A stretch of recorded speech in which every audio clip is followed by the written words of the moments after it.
Milwaukee Boot Company.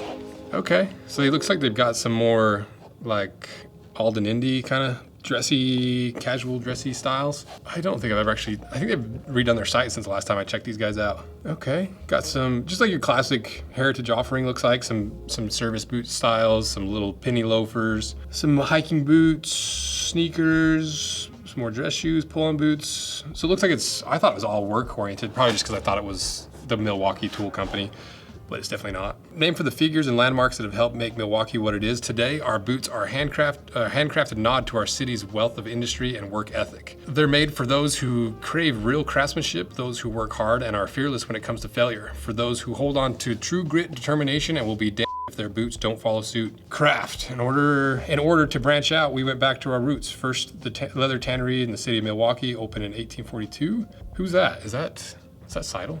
I think Seidel's in Milwaukee. Okay, here it is. In 2019, we opened our flagship retail store here in our neighborhood, historical Walker Point in Milwaukee, Wisconsin. Within a year, we added e-commerce and made our products available nationwide. That's crazy. So they went brick and mortar first and then went to e-commerce. That's usually the other way around because it's so expensive to start a little storefront. We're a small team with big work ethic and we make no exceptions when it comes to quality. Like many of you, we believe that good things take time. We adhere to the proverbial saying, haste makes waste. We take pride in the amount of time it takes to make each boot, something that fast fashion will never understand. So do they make their stuff in the US? I wonder if they're made in the US. Definitely a very heavy American style branding, but it wouldn't be the first time we saw a brand that was like heavy American without the American. What knife today? The Kershaw knife. But you might notice that's not too much English on there. And I bought this on a TikTok shop. And I'm pretty sure it's fake. I think it's a fake Kershaw knife. And I'm not a big knife guy, but I saw it and I was like, I'm buying it regardless if it's fake or not. Because it says, proudly made in the USA. We'll see. Let's see what we got.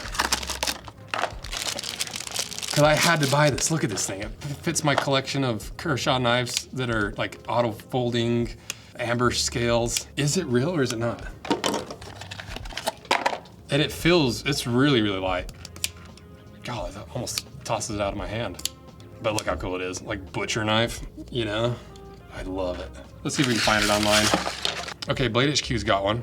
3.5 inch SW, I don't know what that means. Okay, but they don't have the amber scale version. I feel like it's fake. Because it also kind of opens up really slow and like I can feel the friction in there. Like I can see the mill marks in where they took this piece of plastic and milled out that little spot. So it's not a cast piece. This is a CNC piece of handle. So I'm just trying to piece this together because I don't know anything about knives. Because I don't see those amber scales anywhere. Oh, right there. I bought this from AliExpress, and that means everything came from China. And this says made in the USA, Oregon, right? Yeah, so this has got to be fake. So fake, I'm calling it. I think it's fake. It's cool though. And I'm never a fan of supporting the fakes, but I think it's like 30 bucks. Kind of fits in my Kershaw collection. Okay, well, mystery solved. Don't trust knives on TikTok.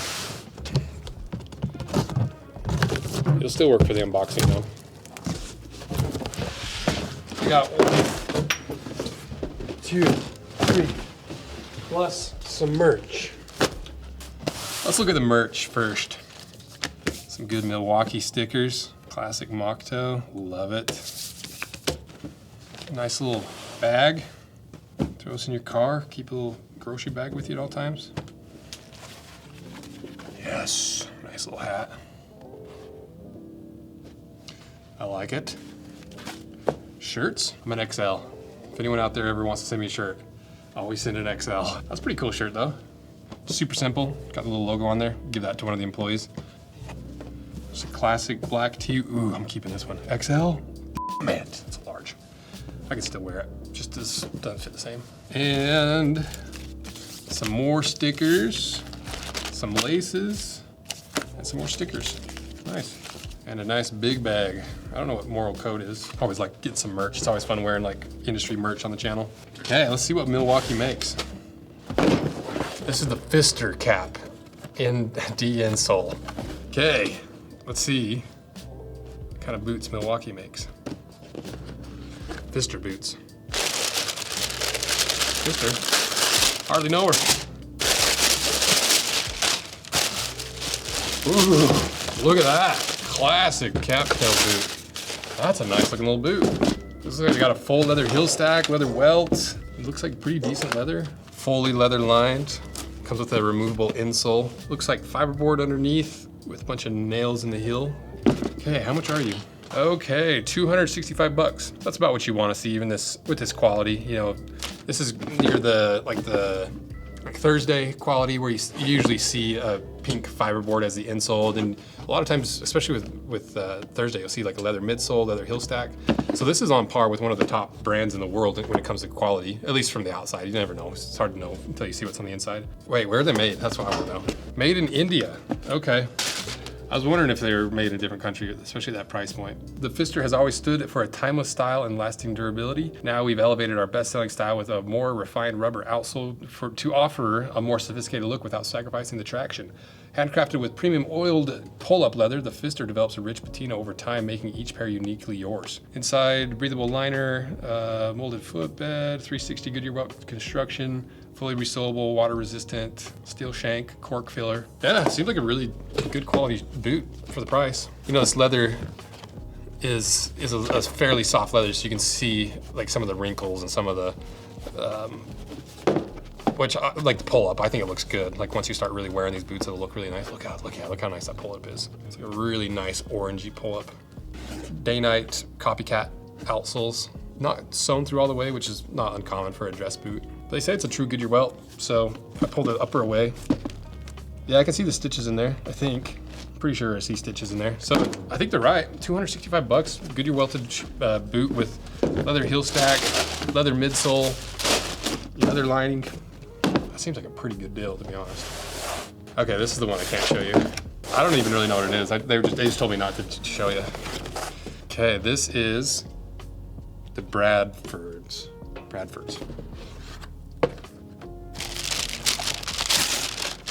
Ooh, dang, that's a good looking boot. Freaking Red Wing killer over here. Look at that. You know, it's more of a glovey leather compared to Oro Legacy. Like it's very soft. This is a super soft leather, very glove-like. It's got a mock toe stitch. It's got a fairly like narrow looking last too. Fairly like dress centric. Leather welt. I'm guessing this is a polyurethane wedge sole. It's definitely cheaper. You know, like this is not like your high-end like Meramec outsoles. And you can see, this is always one of my favorite details. You can see they lasered that in, which is not a big deal. It's just funny. You can always tell laser engraving because they have the little lines and striations. Rubber midsole, leather lining. How much is this fella?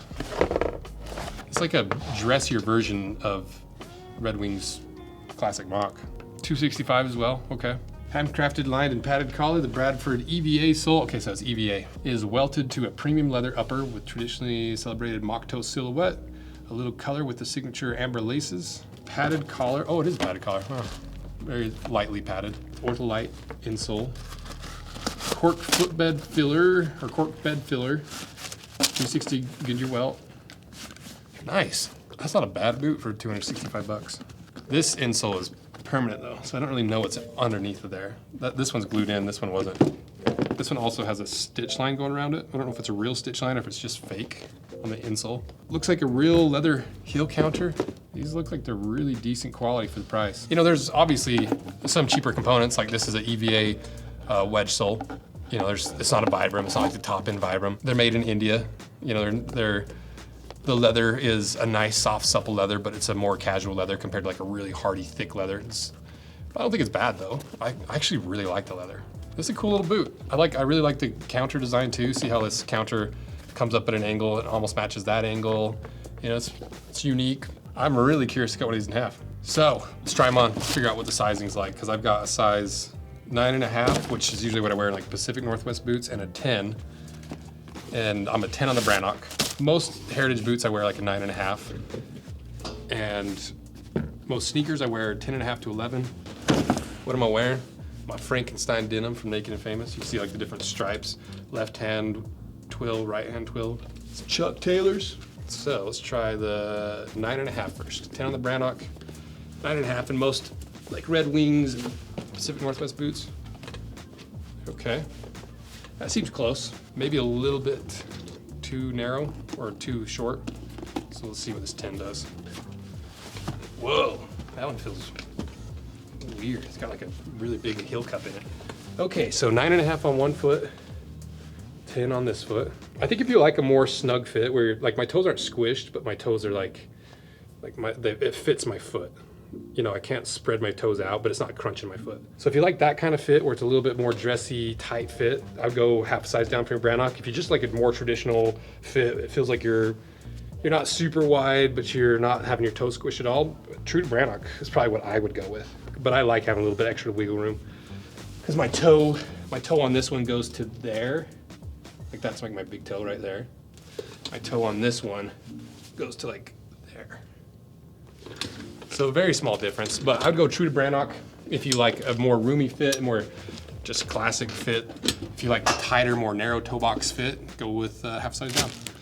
So if you want to see these cut, let me know because we have not cut very many made in India boots. I don't think we've cut any actually. I think we only unboxed Blackbird and this, and that's the only Indian boots we've ever done. So let me know if you want to see it. Huge shout out to Milwaukee for sending these in for a quick unboxing, show you guys the brand, see if it's something you're interested in, and seems like they're actually really good value boots, especially for a tiny little company.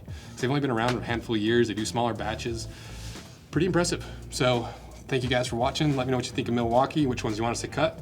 And if you want to support us, check out the links below with our handmade leather goods, our collaborations. Just give us a like, give us a subscribe, because that's a free and easy way to support us. So just give us a couple of those little clicks.